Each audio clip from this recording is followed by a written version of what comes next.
Guys, papakita ko naman sa inyo ang pag-marinate ng beef steak. Ayan. Ito na yung kalahating kilong baka. Ayan. Ito na yung kalahating kilong baka. Kung ang gagawin mo, maanin mo itong kalamansi na 5 piraso kanina na ginawa natin.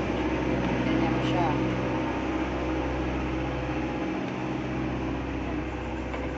Pangalawa, lalagyan natin siya ng paminta.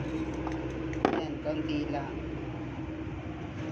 Tapos, kaunting asin. Ayan. Tapos, hindi nawawala ang soy sauce.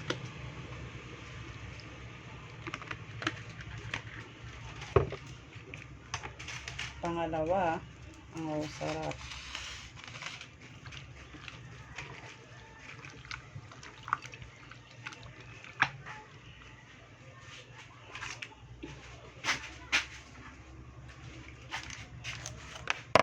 At yung oyster sauce natin. Ayan. Mamarinate muna natin siya ng 30 minutes para maging smooth ang karne. Tapos, saka natin siya piprituhin. Ayan.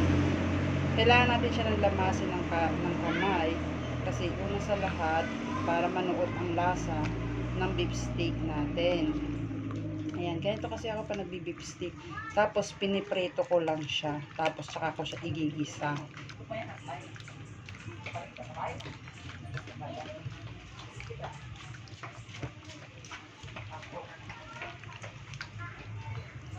Babad muna natin siya ng 30 minutes. Babatan na natin yung beef steak ng 30 minutes.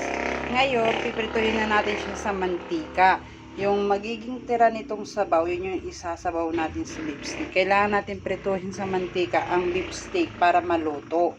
Tara, samahan nyo ako. Dapat mahina lang ang apoy niyan kasi piniprito siya. Ayan.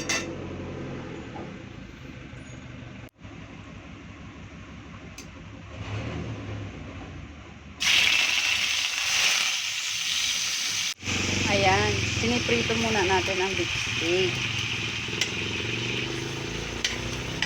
Ayan. Ganyan. Ayan, dahil tapos na natin siyang prituhin, pwede na natin siya alisin para maigisa na natin yung pork steak.